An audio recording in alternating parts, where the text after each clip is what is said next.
pastor Germán Uribe, para quien pide un aplauso. Estábamos hablando y allí en Biotá, donde tenemos la obra, también han estado predicando. Entonces, quiero que estemos prestos, por favor, porque cada palabra que él trae es una palabra que ministra, que bendice. Vamos a deleitarnos en eso en el nombre de Jesús. Bienvenido, pastor, y que Dios lo use grande y poderosamente. Gracias, pastor Miguel. Te saludo en la paz de nuestro Señor Jesús. Amén. Para mí es un honor poder compartir la palabra del Señor y especialmente poderla compartir con ustedes, una congregación tan bella. Ustedes desde acá se ven hermosos, se ven hijos de Dios, llenos de su poder, de su misericordia, de su infinito amor, ¿verdad? Hoy vamos a estar meditando en una palabra que está... no sé qué parar.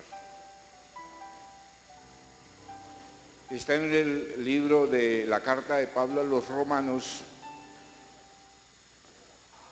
capítulo número 12, versículos 1 y 2.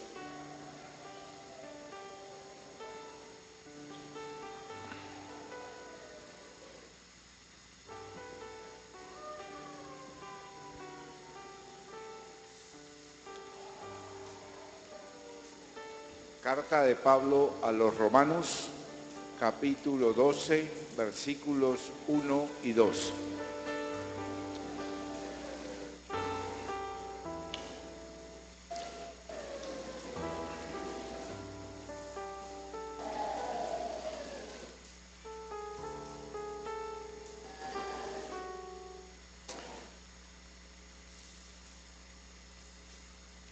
Leo la palabra en nombre de Dios, el Padre, el Hijo y el Espíritu Santo, la única que es capaz de transformar la vida del hombre, y que dice así: así que, hermanos, os ruego por las misericordias de Dios que presentéis vuestros cuerpos en sacrificio vivo, santo, agradable a Dios, que es vuestro culto racional. No os conforméis a este siglo, sino transformaos por medio de la renovación de vuestro entendimiento, para que comprobéis cuál sea la buena voluntad de Dios, agradable y perfecta.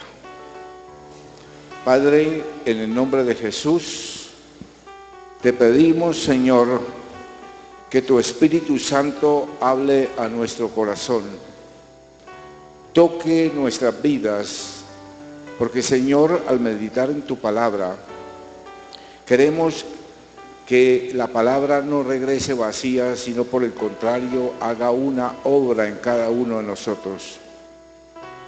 Clamo a ti, Padre Santo, para la honra y gloria de Jesucristo de Nazaret, nuestro Señor y Salvador, que el Espíritu Santo manifieste en este lugar su presencia.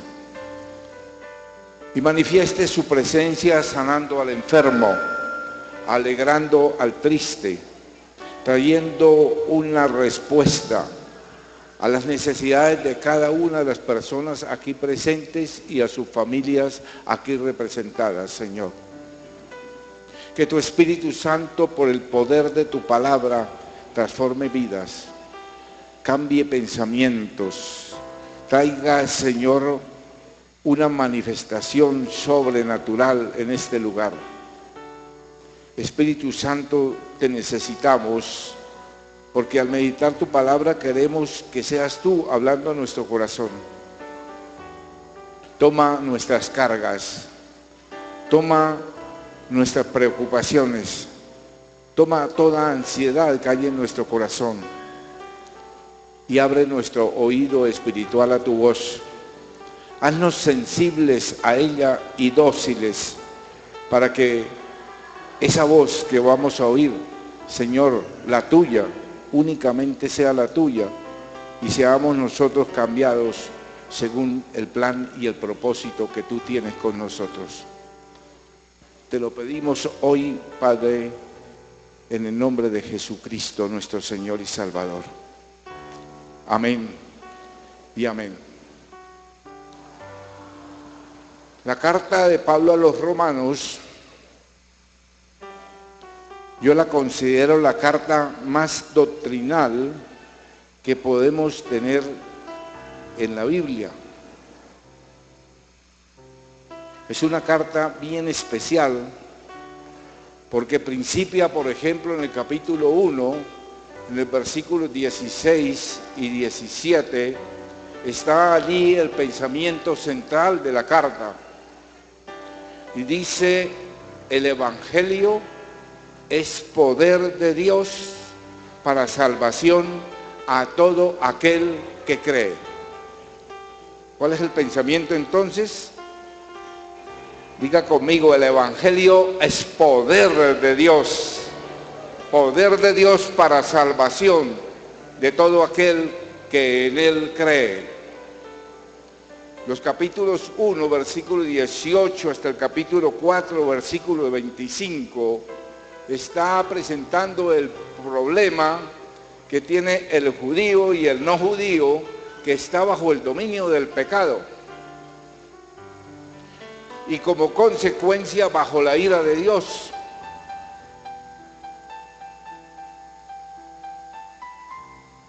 El único remedio para ese mal es la justicia de Dios revelada en Jesucristo. Ahora los capítulos 5 al 8 muestran cómo esa justicia de Dios nos libra de muchas cosas, y le voy a enumerar algunas. La justicia de Dios nos libra, 1, de la ira de Dios. 2, la justicia de Dios es poder contra el pecado. La justicia de Dios es poder para librarnos de la ley. La justicia de Dios es poder contra la muerte y contra la muerte eterna, que era el problema insoluble para nosotros. Y llegamos entonces al capítulo número 12, cuyos 2 primeros versículos son los que hemos leído. Y comienza el apóstol Pablo a decir, así que, ¿verdad? Esa es una conclusión de lo que él viene diciendo en los 11 capítulos anteriores. O sea, está él como a causa de lo que yo les he dicho, a causa de lo que les he dicho, que ustedes ya han entendido, les voy a dar unas enseñanzas prácticas, una aplicabilidad de lo que ya les he dicho a ustedes. En el capítulo, los primeros 11 capítulos, es unos capítulos donde está estableciendo la doctrina de la justificación por la fe. Quiere eso decir que él está diciendo, el hombre es salvo únicamente por la fe en Jesucristo, que una vez cuando le hacemos el Señor de nuestras vidas y creemos en Él, nos regala la vida eterna. Me declaran delante del Padre a paz y salvo. Eso es ser justificado. Declararme, ¿qué? A paz y salvo. Como quien dice, no debemos nada. Desde el mismo momento que yo hago a Jesús el Señor de mi vida, todos mis pecados me son perdonados. Y gratis. Solamente por el amor de Cristo que fue a la cruz para pagar por nosotros.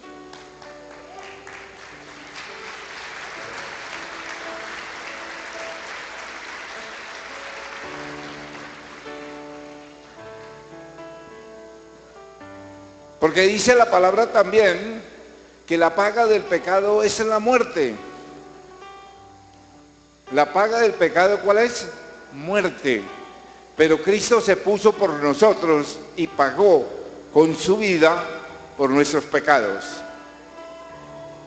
Entonces, mire lo que viene diciéndonos Pablo ya. Así que, ¿qué? Pues vean todo lo que les he hablado para que usted se dé cuenta que lo que les voy a pedir de aquí en adelante, que es una serie de exhortaciones a cambio y a transformación, tienen una razón de ser, tienen un fundamento anterior, serio, demostrable, por el cual me atrevo a pedirle a usted, hermanos, porque dice Pablo, ¿verdad? ¿Cómo dice? Así que, hermanos, entonces si les está diciendo hermanos, ¿a quién se dirige? A personas que ya han confesado a Cristo como su Señor y Salvador, personas que han recibido el mensaje de salvación de Jesucristo. Entonces le está diciendo a unas personas que están allá en los partes, podríamos decir, en los tugurios de Roma en ese entonces, que han recibido ya una comunidad cristiana, judía cristiana o gentiles cristianos, que han recibido el mensaje de Jesús, que creen en Jesús, y les está dirigiendo este mensaje, y cuando les trata de hermanos, también nos involucra a nosotros. O sea, es un mensaje ¿para quién? Para nosotros. Diga, ese mensaje es para mí. Y por lo tanto me va a cambiar y a transformar, ¿verdad? Y dice, os ruego. Es un pedido que sale de lo más profundo del corazón de Pablo. Es un pedido que dice, vea, yo le quiero como suplicar a usted, yo le quiero insistir, lo quiero exhortar, lo quiero pedirle de todas las maneras. Cuando nosotros tenemos por ahí problema con uno de nuestros hijos y queremos que él salga de esa situación y nos acercamos a él, ¿cómo podríamos decirle? Le ruego, mire, le pido, hágame el favor, ¿no es cierto? Algo que sale de ¿qué? Desde lo más profundo de nosotros, con un corazón sincero, a decirle, es necesario que haga esto que le voy a decir. Y eso es lo que Pablo hace. Dice, hermanos, voy a ustedes ¿a qué? A decirles, a exhortarles que a causa de las misericordias de Dios, y me hace bien particular que Pablo no diga la misericordia de Dios. Sabemos que la misericordia de Dios es el favor no merecido que Él nos da. ¿Qué es misericordia de Dios? El favor no merecido, pero aquí Pablo dice las misericordias en plural, o sea que no es una sola. ¿Son cuáles? Muchas. ¿Y cuáles son esas misericordias que Pablo nos viene hablando en los 11 capítulos anteriores? Pues nada más y nada menos que justificación, o sea, declararme a paz y salvo. ¿Darme qué? Salvación, perdón de los pecados, libertad de la ley, libertad del pecado, libertad de la muerte eterna, que es la salvación. Pero como si fuera poco, santificación en el Espíritu Santo. ¿Te parece poco lo que el Señor te está dando? Más la capacidad que si yo tengo el Espíritu Santo conmigo, mi vida va a ser cambiada y transformada cada día en un hombre, en una mujer completamente nueva.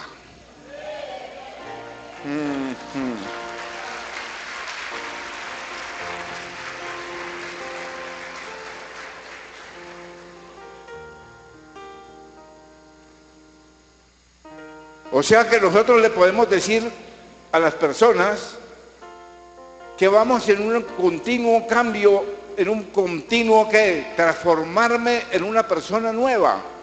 Si yo le permito al Espíritu Santo que está permanentemente conmigo y soy dócil a Él, y siendo que transformado en una nueva persona. Y Pablo les dice, a causa de lo que ustedes han recibido, por lo que Cristo hizo en la cruz del Calvario, y que usted recibe, ¿por qué? Por el hecho de creer en Él, nada más, sin ningún esfuerzo, sin tener que hacer nada, sin tener que meterse usted 12 maíces en cada pie y subir a Monserrate a pie o de rodillas. Usted no tiene que hacer absolutamente nada, solamente creer en Jesucristo y recibe ese regalo de vida eterna, más todas las misericordias de Dios. ¿Te parece eso poco?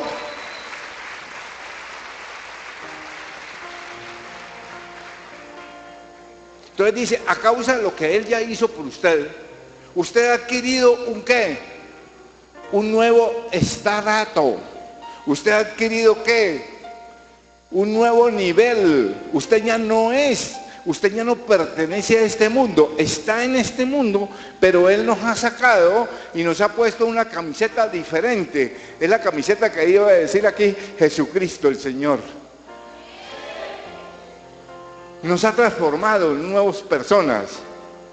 Ahora somos ciudadanos del cielo, ministros de la reconciliación. ¿Le parece? ¿Qué tal ese título? Ministro de la reconciliación. Eso es lo que eres tú ahora. Tú eres ministro de la reconciliación, ciudadano del cielo. Y dice, eso que Cristo hizo es tan grande que yo quiero que entiendas la grandeza de la obra de Cristo en la cruz del Calvario, para que comiences a ser un hombre y una mujer totalmente diferente. Y entonces viene la exhortación.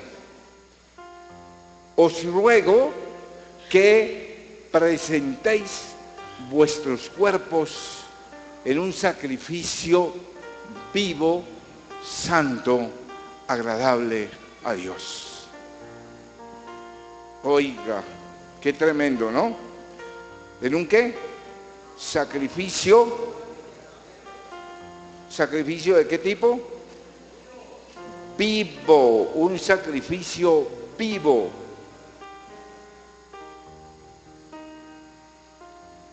Eso nos hace recordar la época veterotestamentaria, o sea, del Antiguo Testamento, cuando nos habla en el libro de Levítico de los sacrificios levíticos. Allí habían varios tipos de ofrendas voluntarias y ofrendas obligatorias. Ofrendas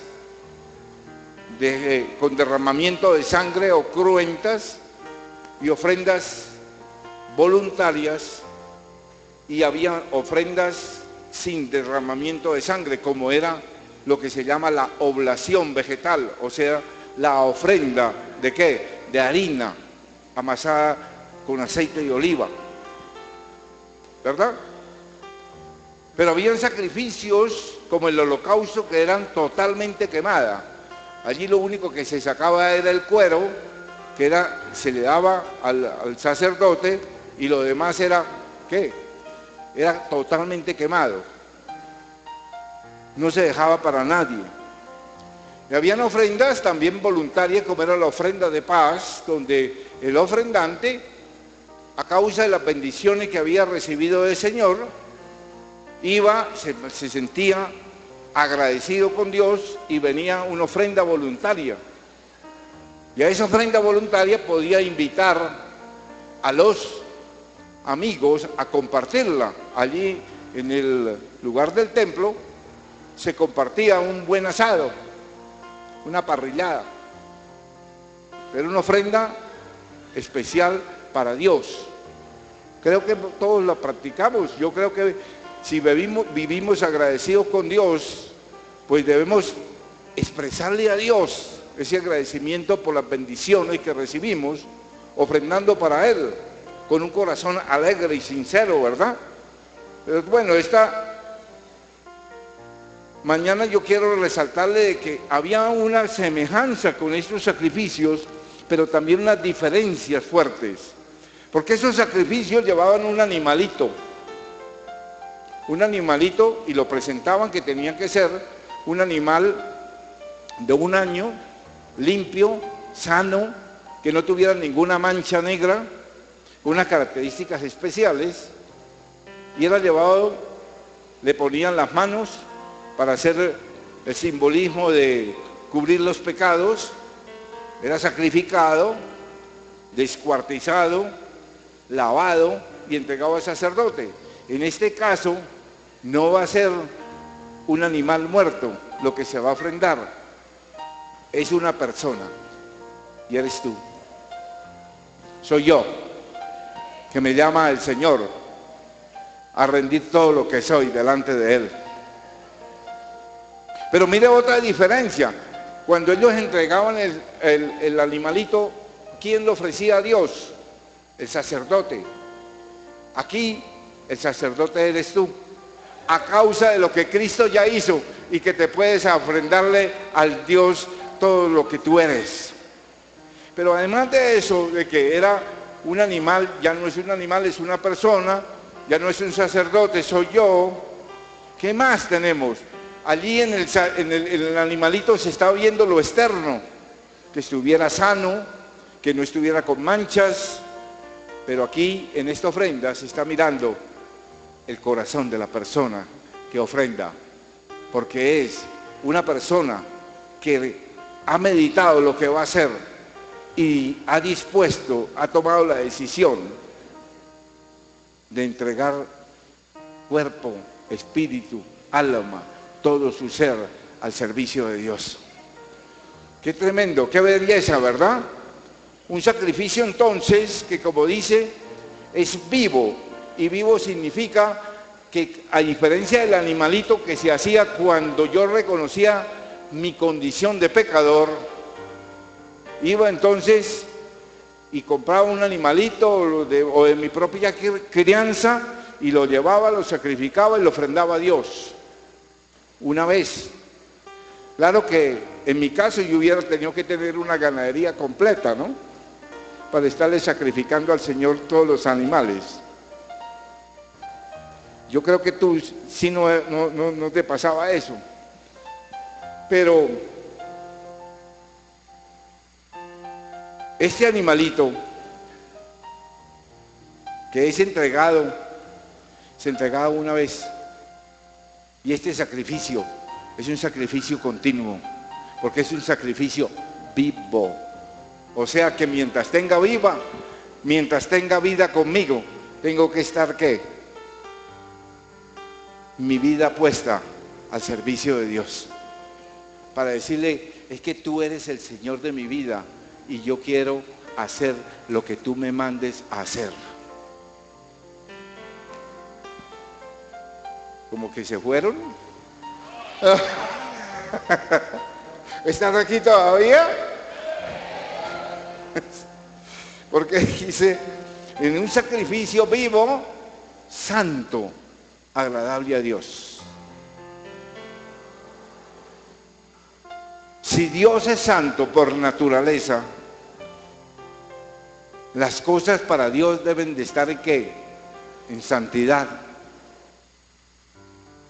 Y santidad, ser santo, es haber sido tomado por Dios, apartado por Dios, para Dios y por Él.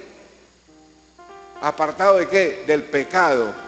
Y entonces cada día me exige a mí que deje la atracción del pecado y me acerque más cada día ¿a quién? A Dios. Ahora, ese sacrificio dice que debe de ser agradable a Dios.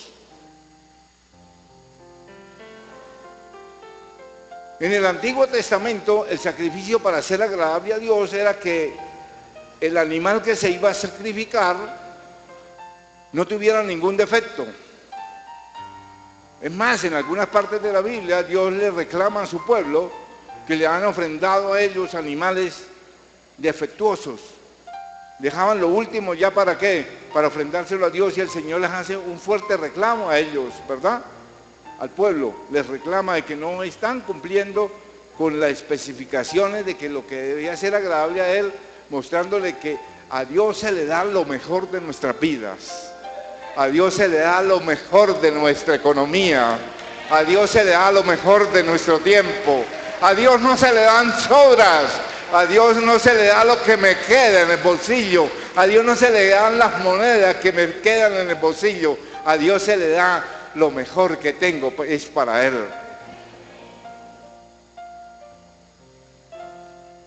Mi suegra un día me dio una enseñanza tremenda, porque ella se congregaba con nosotros en Bucaramanga y yo la acompañaba a cobrar su pensión.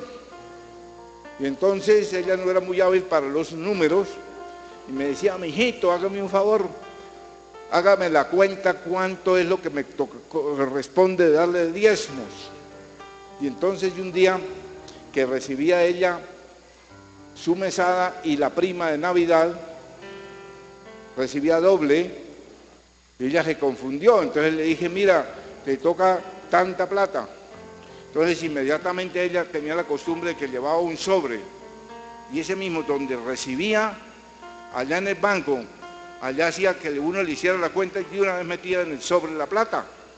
Entonces le dije yo: bueno, eso le corresponde, no recuerdo exactamente, pero dije tú, le correspondía darle 155,000 pesos, y entonces, o 140,000 pesos, algo así.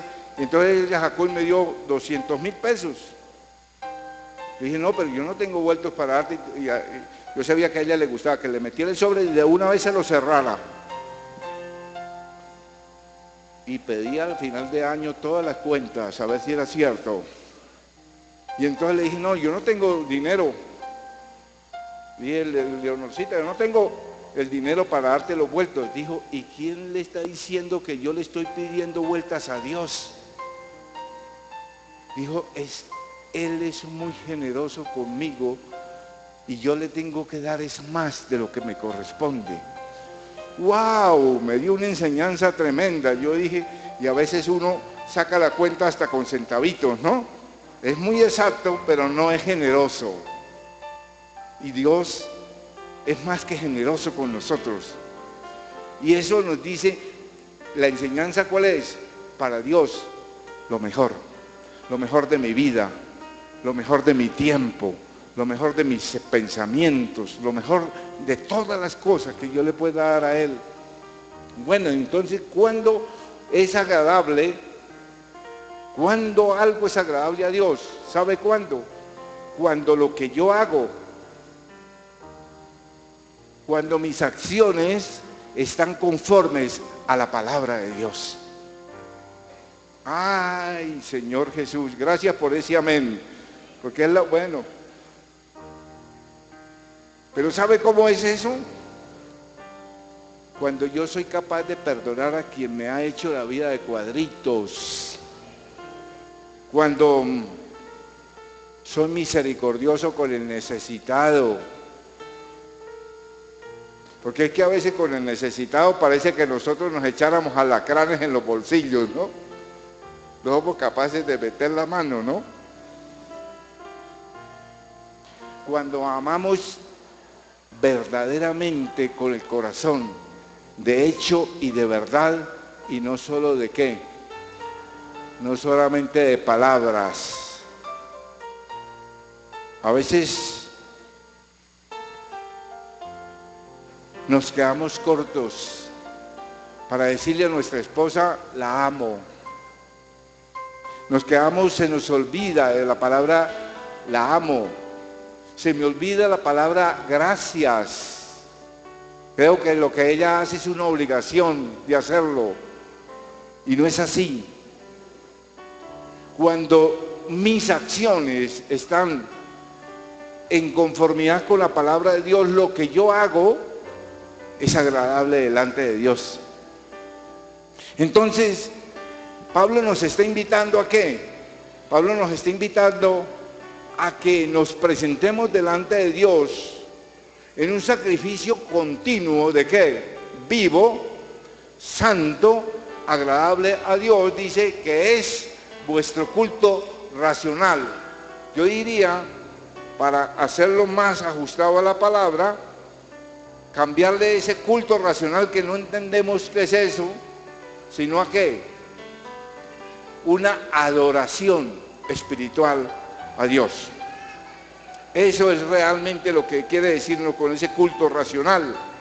Pero es que déjame decirte que la vida cristiana no es solamente no hacer cosas. La vida cristiana no es decir que mi lengua no hable cosas malas, sino que mi boca se abra para bendecir. No es decir que mis manos no toquen lo inmundo, sino que se abran en caridad para la persona que necesita. Eso es la vida cristiana verdadera, y eso es lo que Pablo quiere que cada uno de nosotros lleguemos a lograr cuando nos presentemos delante de Dios a decirle: Señor, aquí está mi ser, espíritu, alma y cuerpo, que la quiero dedicárselo a ti, al servicio tuyo, Señor. ¿Cuáles son tus órdenes? Pero como hemos pensado que el Señor es nuestro esclavo y vamos al Señor es como a una máquina de dispensar favores, ¿no es cierto? Ustedes conocen las máquinas estas que tienen ahora que dispensan chocolatinas, todas estas cosas, le metemos el billetico ahora, ¿no es cierto? Y marcamos un número, nos bota la chocolatina que queremos, y los vueltos a veces, y es que trabajan bien, ¿no? Porque ves también que tienen problemas, y creemos que Dios es ese mismo tipo. Vamos a Dios ¿a qué? A pedirle favores. ¿Cuántas veces vamos a los pies del Señor a decirle: Señor, aquí está tu esclavo, ¿cuál es el trabajo que tengo que hacer hoy, Señor? Ni un amén. Gracias, hermano, por decir amén.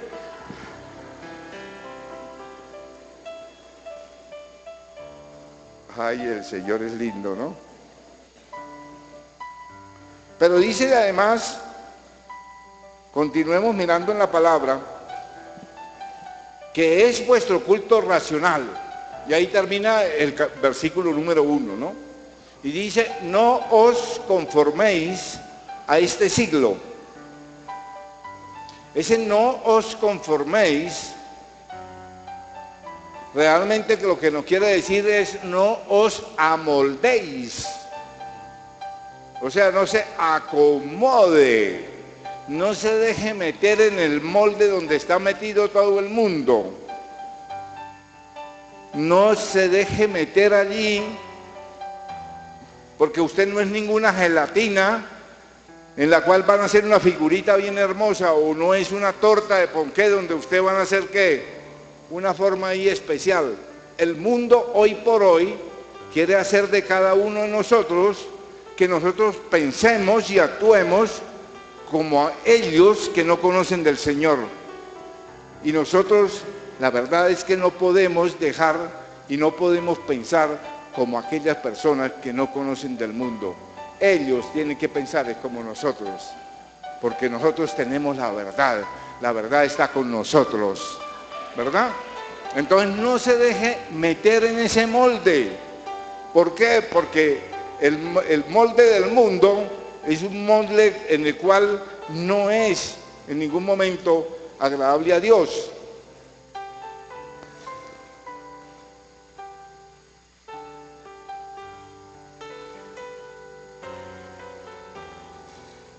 ¿Cómo qué cosas son? Por aquí tengo una listica de cosas, algunas de las pequeñas cosas en las cuales el mundo nos quiere encasillar a nosotros, nos quiere moldear. Recurrimos al engaño y a la mentira para eludir nuestra propia responsabilidad. ¿Qué hacemos? ¿A dónde recurrimos? A la mentira y al engaño. ¿Para eludir qué? Responsabilidades. Y si no, pregúntale por ahí al adolescente que cayó en embarazo. Pregúntele al noviecito que le embarazó. A ver si asumen la responsabilidad.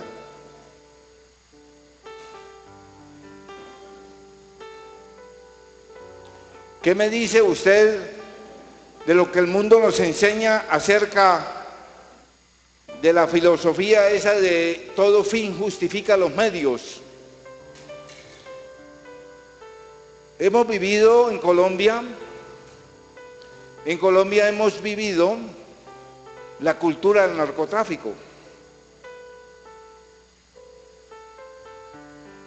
Y esa cultura del narcotráfico de pasar de no tener nada en muy corto tiempo a tener ¿qué?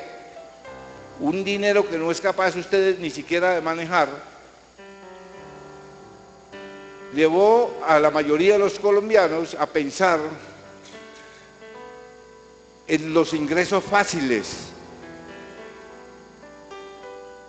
Y entonces, como el que tenía el dinero fácil no hallaba qué hacer con él, pues llegaba y compraba una casa que valía 50 millones y la compraba en 200. Y el que recibía los 200, como la casa era de 50 y le llegaron 150 más, entonces también se enloquece y comienza a comprar un poco de cosas también, y todo el mundo comienza a girar esa economía y ese pensamiento en toda la sociedad, y todos a querer coger la plata, ¿qué? Fácilmente. El fin, ningún fin justifica los medios.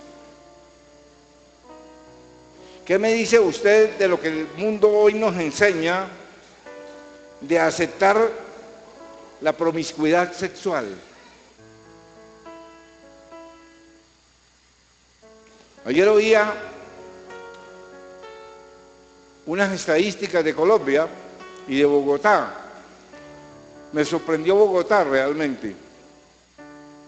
Y dice que entrevistaron alrededor de 90.000 jóvenes entre las edades de los 12 a los 22 años en todo el país.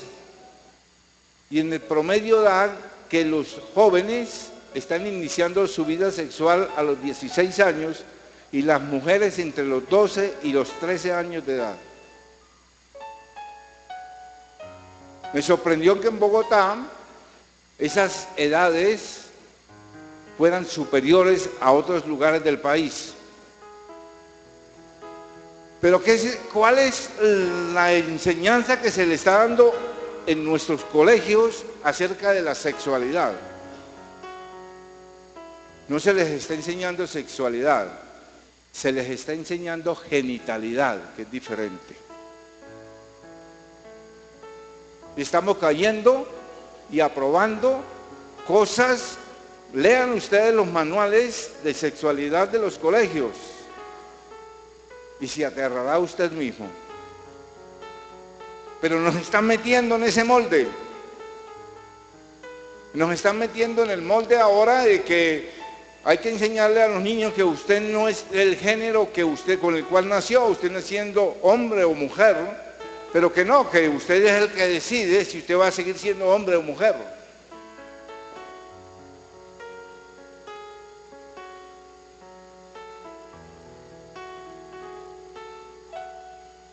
Pero el mundo también nos enseña, y en la sociedad en la cual vivimos, donde la corrupción es sinónimo de ser vivo. Lo pusieron en ese lugar para que hiciera lo de él y no lo hizo. ¡Qué bobo! Tuvo la oportunidad de llenarse de plata y no lo hizo. Pues que sufra las consecuencias, dicen, ¿no? Por ser bobo, no por ser honesto. Nadie aplaude al honesto, aplaude al corrupto. Y eso es lo que Pablo le dice: no te puedes amoldar a lo que el mundo quiere meterte en esa situación. Pablo te dice: tú eres diferente, tú eres una persona redimida por la sangre de Cristo. Cristo pagó el precio, Cristo hizo lo que hizo por amor a ti y sin embargo tú no le estás dando la respuesta que Él espera de ti. Pablo le dice, no te conformes con eso. No se amolde con eso. Porque ¿sabe qué? En el libro de Josué, el Señor allí les había dicho, ustedes van a entrar a la tierra prometida, pero ojo con eso, no se acomoden con ellos. ¿Qué hagan? Destruyan todo, porque ellos están consagrados a sus dioses. Hay que destruir. ¿Ellos qué hicieron? Le dijeron, córrase para allá y yo me voy a sentar aquí con usted. Se acomodaron y les dijeron, los hicimos tributarios. Tan inteligentes, ¿no? Pero los hicimos tributarios. Y el Señor les dijo, tranquilos, ellos mismos van a ser tus jueces. Y así fue, así sucedió con el pueblo de Israel. Aquellos mismos, personas con las cuales se acomodaron con el pecado, y el pecado fue el juez de ellos. El Señor nos dice que nosotros no podemos caer en la promiscuidad sexual, pero este mundo, esta sociedad en la que vivimos, enseña la promiscuidad sexual como uno de los logros feministas, machistas, lo que usted quiera, enistas. Y el mismo sexo se ha convertido en el juez nuestro. ¿Por qué se desarrolló el SIDA? ¿De dónde viene el SIDA? ¿Cuántos miles de millones de personas están muriendo al año en el mundo entero a causa del SIDA?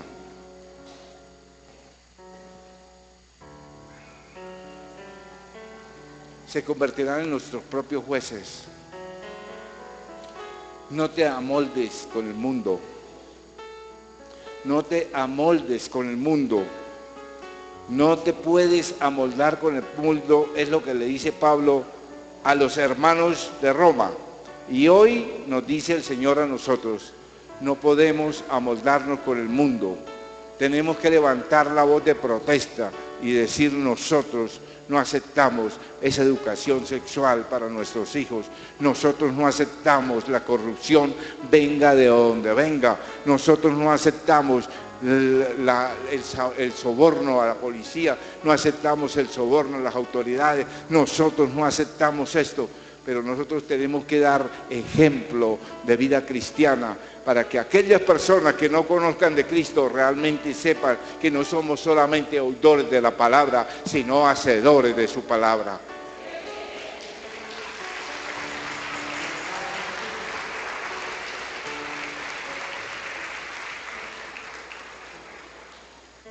Y dice, si no transformaos, y da la fórmula, transformados por la renovación de vuestro entendimiento. Ese transformados viene de la palabra metamorfe. Es una metamorfosis.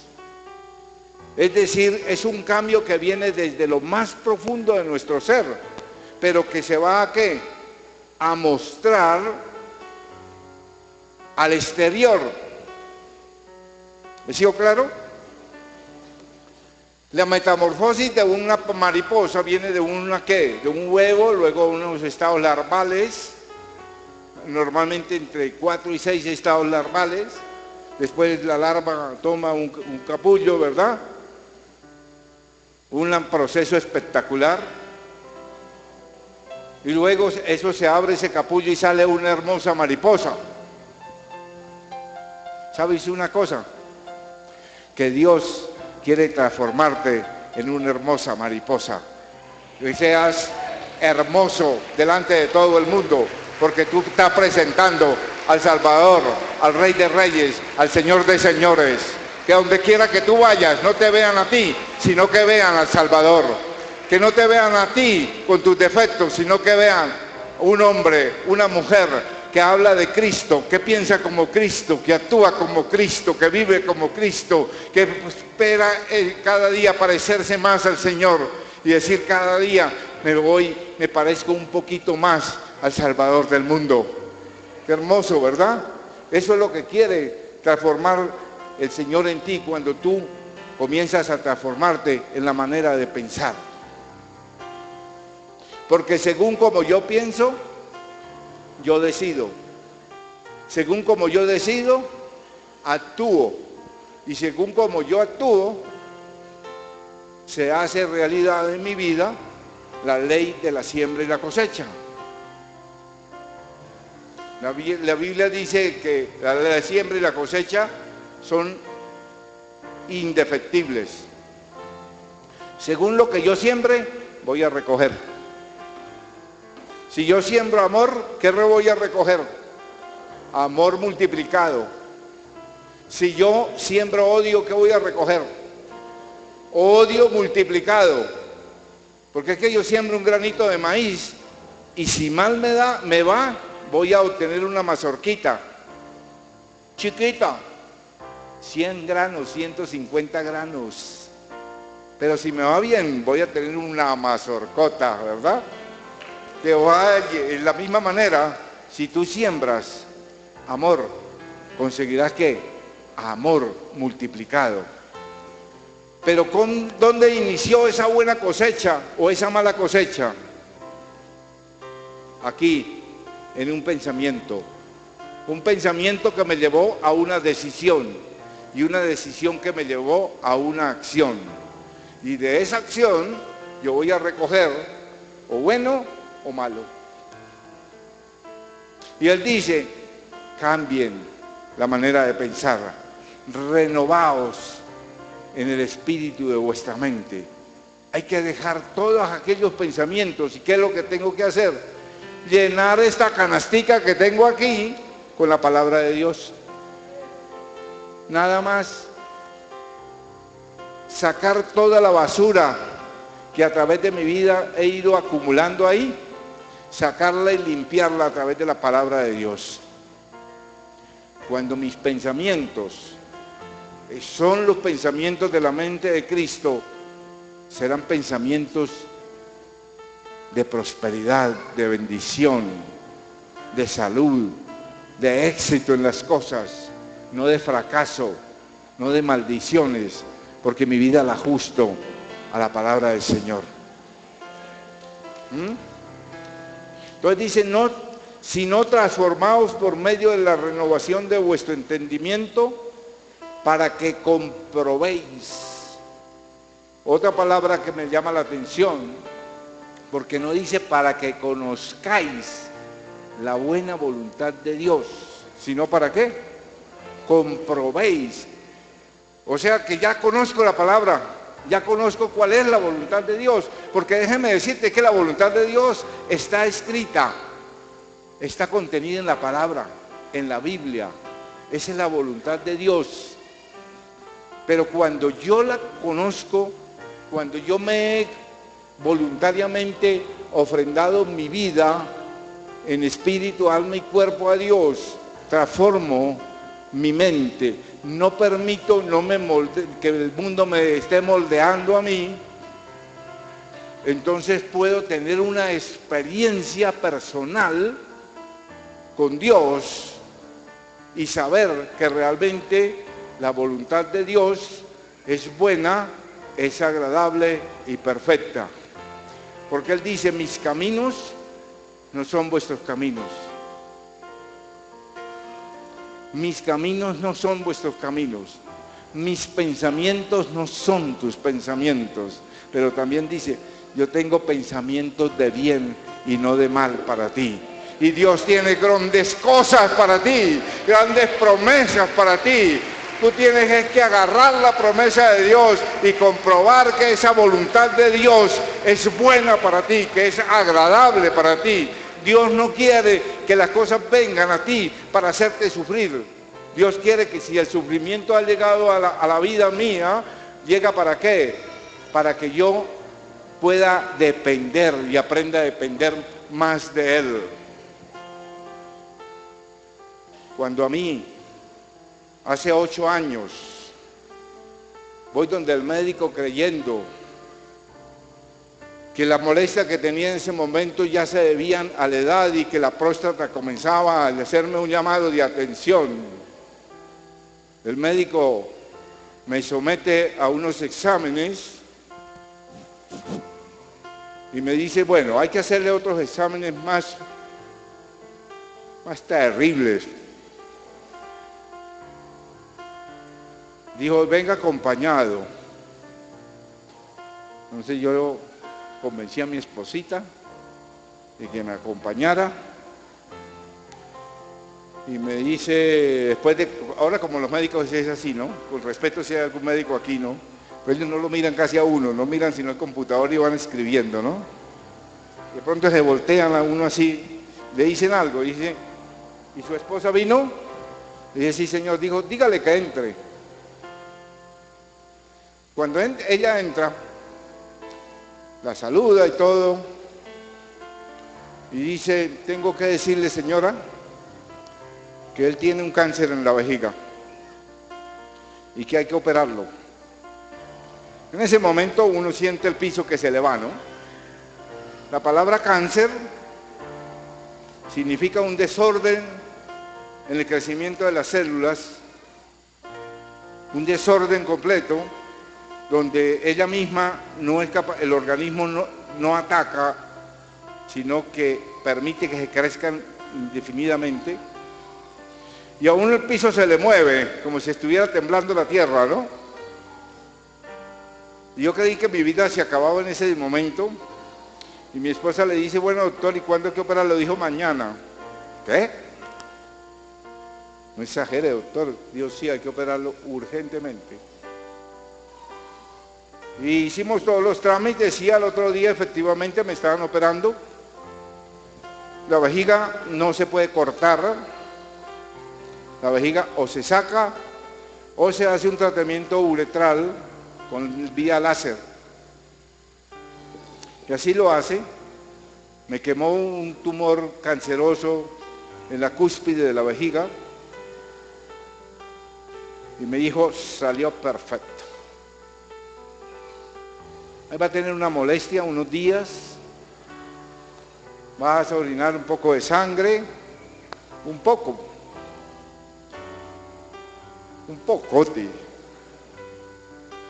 Y si tome bastante agua para que no se le tape las vías urinarias, sino que puedes pulsar los calculitos, puedes pulsar los coagulitos, dijo, los coagulitos, coagulotes.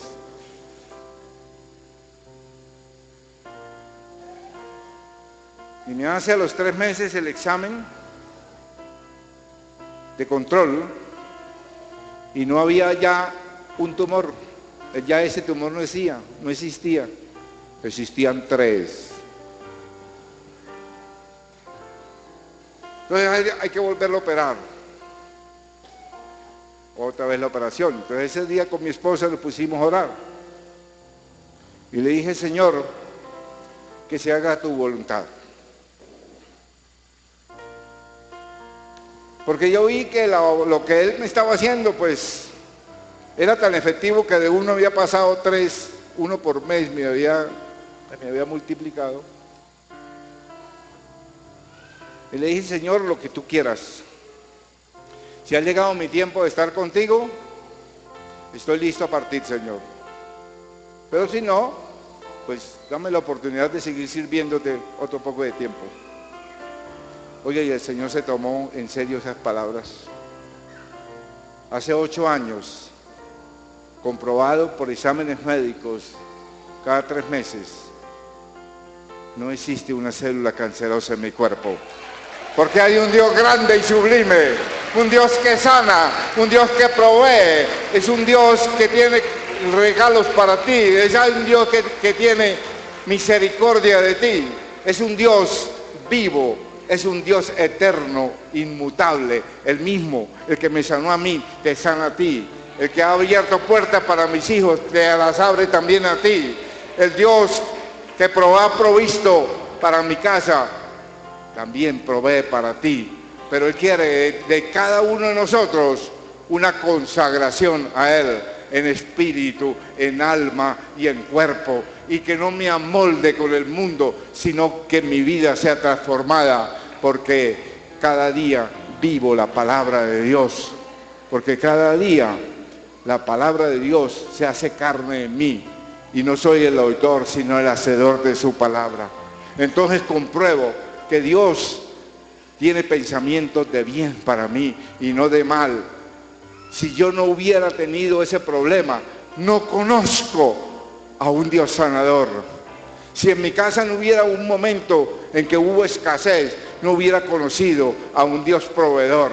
Si en mi casa no hubiera tenido problemas con mi esposa en el corazón y la sana milagrosamente el Señor, yo no estaría confesando ni diciéndote, tú puedes confiar plenamente en ese Dios, porque es un Dios vivo, un Dios verdadero, un Dios inmutable, el eterno, el gran yo soy, el que te dice hoy, consagra tu vida a mi servicio, amolda tu vida a mi palabra y comienza una nueva vida, porque quiero hacer de ti un hombre, una mujer nueva, una mujer, un hombre diferente, que a donde quiera que vayan puedas dar testimonio que Dios existe y vive en ti. Ponte sobre tus pies.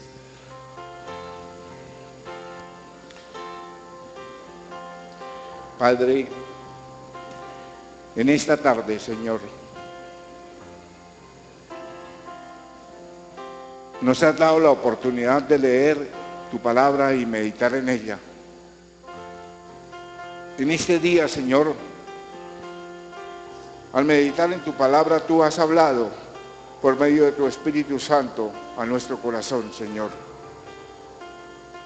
Hoy queremos darte muchas gracias por lo que estás haciendo en la vida de cada uno de nosotros, Señor. Te damos gracias, Señor, aún por los problemas que vienen a nuestra vida, porque es a través de los problemas que te podemos conocer a ti, Señor.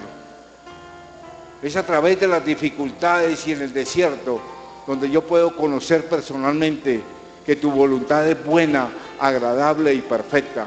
Comprobar, Señor, que tú eres un Dios que eterno, que no cambias, todopoderoso, lleno de amor y de misericordias conmigo, Señor. Gracias te doy por hacerme entender, Señor, la grandeza del sacrificio de Cristo en la cruz, lo que eso significa al nivel que tú nos has llevado, Señor, a un nivel diferente, a un nuevo nivel, Señor, de personas diferentes, transformadas por el poder de la sangre de Cristo, transformadas por el poder de tu palabra, Señor. Gracias por ellos, Señor. Por eso, en esta tarde, yo quiero invitar a aquellas personas que levantaron la mano y dijeron, hemos venido por primera vez, que se acerquen al altar, que yo quiero orar por ustedes y recordarles lo que dijo Pablo a los romanos. Dice Pablo en los Romanos, capítulo 1, versículo 16, el Evangelio es poder de Dios para salvación a aquel que en él cree. Yo le invito a aquellas personas que hoy nos visitan por primera vez, que se acerque al altar que le quiero dirigir en una oración. Y quiero que usted, su vida sea transformada, sea cambiada, así como que la nuestra ha sido cambiada desde el momento en que nosotros creímos en Jesús. Ese momento trascendental en nuestras vidas. Dios te bendiga, hermana, Dios te bendiga, varón. Joven, Dios te bendiga. Dios te bendiga. Dios te bendiga. ¿Quién más vino hoy por primera vez? Quiero invitarle al altar. Queremos hacer una oración con ustedes, dirigirlos en una oración que un día hicimos nosotros y también fueron transformadas nuestras vidas por ella, ¿verdad? Y es de tal manera que usted la oiga para poder entender qué es lo que decimos. Repite conmigo así, dice, Señor Jesús, en esta tarde yo reconozco que soy un pecador, porque he hecho cosas que no te agradan y he dejado de hacer lo que sí te agrada. Perdona todos mis pecados, olvídate de ellos, Señor, porque hoy yo te creo en ti, confieso que creo en ti y creo que tú eres mi único y suficiente Salvador.